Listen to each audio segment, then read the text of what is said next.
you're all surprised. Hey, thanks for the year, guys. I know I'm always up here complaining, I don't wanna take my time, because this is 3-minute script. I was encouraged by Dr. Fawson to email committees of the board, because that's where things happen. And I didn't see my correspondence noted in the minutes, and I didn't know what our practice was around that. I know that many districts note that correspondence was received, so that's a question I'd like to find out. Mr. Hay, I understand you picked, regarding Great First State, you picked the selection committee and advised adoption of Great First State to our board, and I noted several benefits to this program, but I'm not clear how a program that prioritizes identity, diversity, justice, and action, which is an anti-bias curriculum, should be a central theme, and I don't see how that was our best option. The aim and focus on equity, power, and privilege was never presented to our board by the selection committee, and I think that was an interesting, probably, I don't know why, it seemed to be an oversight, and it seemed important to me, people like me. So I want to question our policy.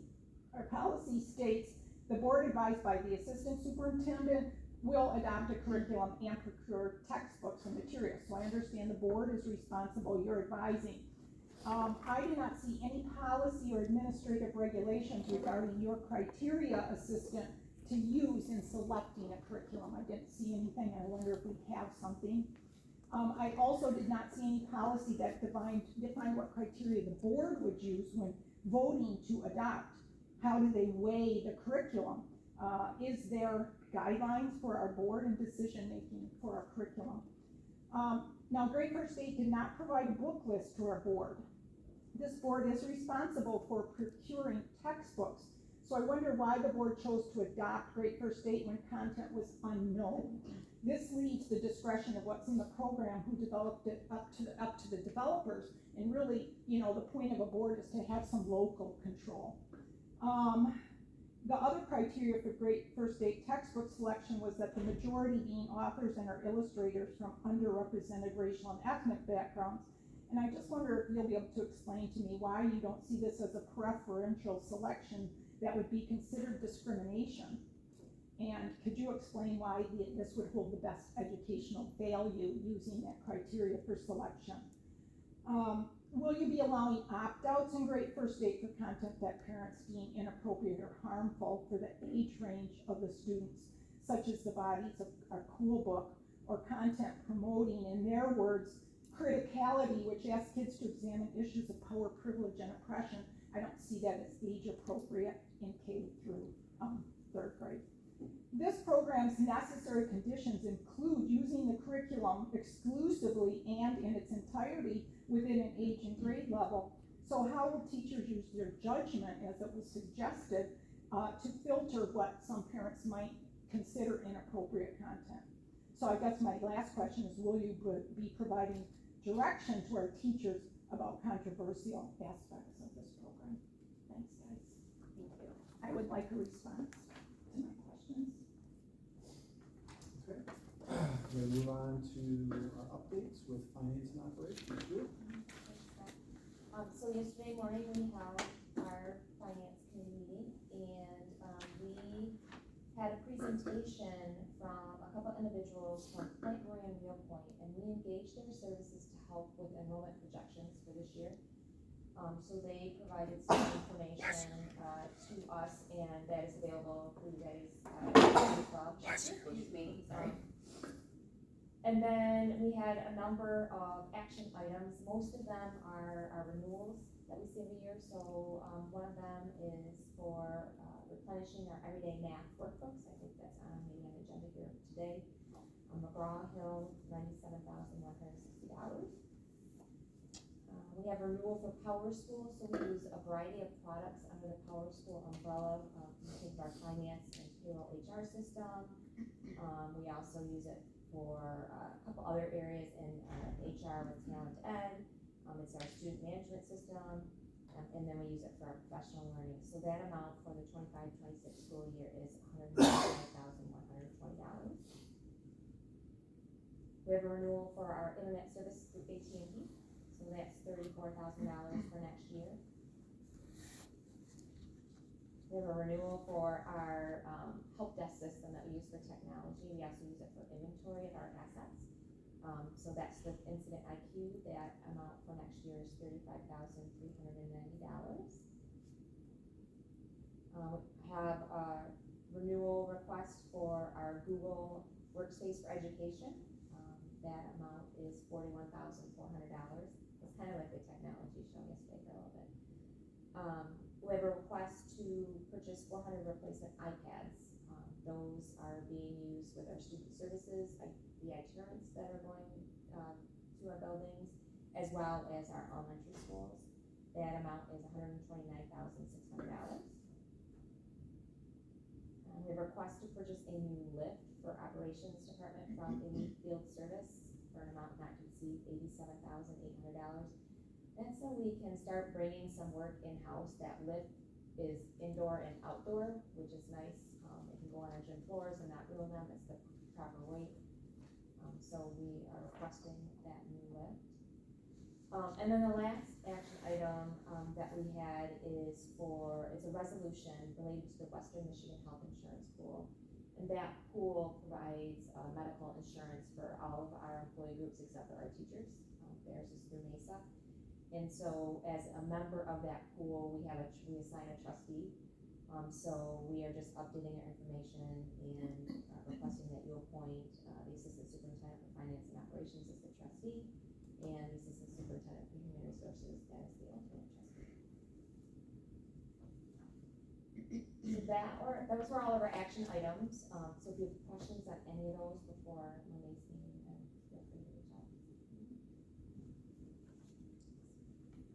Okay, thank you. Any questions for Julie? No? Okay.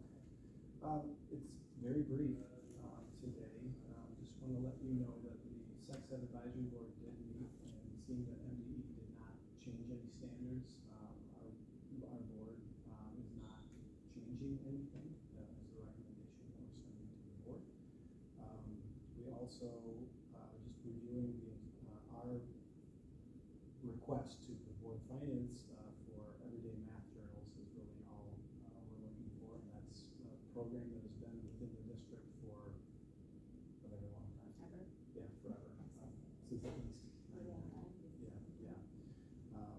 So with that, just moving into the action items, just looking for the approval of the minutes for the May 14th meeting, and then just the recommendations that I just stated for those everyday math books.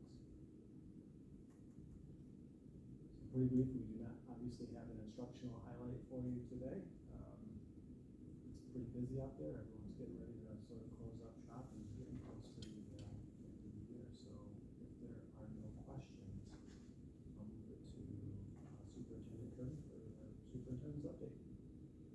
I know you guys are anxious and ready to go to A&E's too, so we have a lot going on today. So one of the things we talked about in the board finance committee meeting, I just want to make sure you guys have the information as well, was that with the presentation, with the enrollment, that we talked through that, but I wanted you to know that we're adding GSRP programs at 3 different sites next year, in addition to the 2 that we already have. So we're adding Orchard View, Meadowbrook, and Thornapple. So that would be basically free preschool for 4-year-olds that we currently don't have opportunities for. So we're excited about that. And then Ada and Collins have had sections, so they will continue. So that will bring us up to 5 different schools that will have GSRP. So we're happy about that. Those are Kent ISD programs. They service our children first. Is how that works. So it'll be another opportunity to get our youngest learners into the building. Are those half-day programs? So those are, They're full day? 8 to 3. I think it's 9 to 3. I knew it was a modified schedule. Yeah. Okay. yeah, And they don't start the same, I mean, they They're a start little later in later. September. Yeah, it's okay. 4 days a week. Yes. Correct. Okay. Yeah, 4 days a week is what our format is. Okay. So, yep. And then as far as budget update, there's not a whole lot of new information. I think there's more and more realization that there's not going to be anything this month for us to consider. We've heard numbers basically from 10,000 to 12,000. The House threw up the number of 12,000. The only way they could do that is if they reduce categoricals or merge the categoricals into the foundation allowance, but we're not hopeful that, or we're not thinking that that's gonna happen. So budgeting wise, we'll probably be right around that 10,000 number, that we had. School choice is going well. We've had a number of, students and,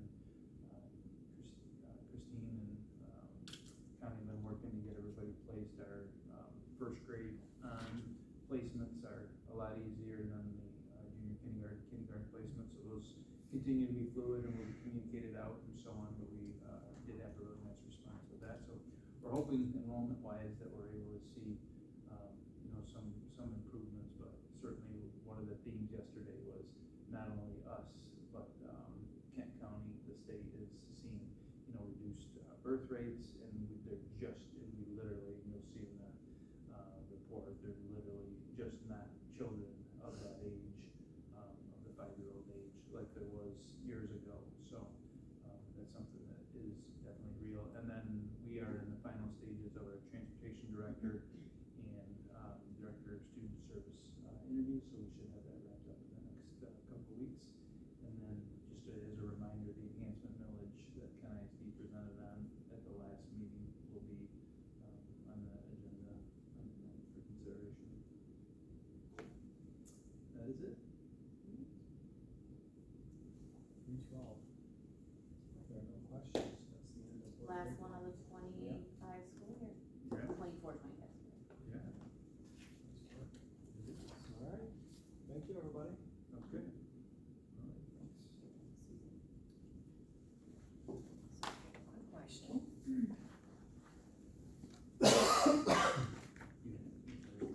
No, oh, it's okay. I was just. No. I thought you were gonna say Yeah, I something. did. I'm done. So, I mean, we've been doing some like, Okay. MDE has some things that we have to like look through and prove that are being covered. I'm not about like, Beyond that, right? It's census poverty. Yeah. Okay, That's based on that. so do we have it based on, like I was trying to read up on it, Oh, okay. as I understood it a little bit. That is I thought it was like pretty much. That's great. I don't, do they So normally is take it those like, kinds of concerns there? does it go beyond that, because like, we're able to get money to help out, right? Federal Yeah. census poverty, so what your community census is, and it's 2 or 3 years behind, whatever it is, but that's what dictates. the Yeah, so I'm, like, federal done. through Title I. Sometimes So they that is really. ask me to teach like a summer the- class the or fact independent study, that- and I've done that in That the is past, used but in it's their honestly, waiting for Title I. Yeah, that's how we receive it. it's not even that, We it's, receive it, it's it's the, prescribed, motivation allocated to schools. during the summer, And then process that they should follow. And It's then we not like my deal lunch for gas, and so it's also not my deal lunch for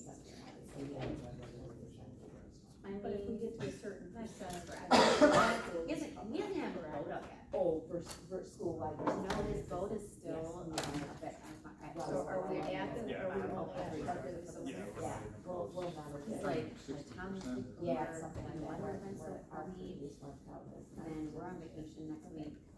So, Meaning the one school would have to be And at then 60%.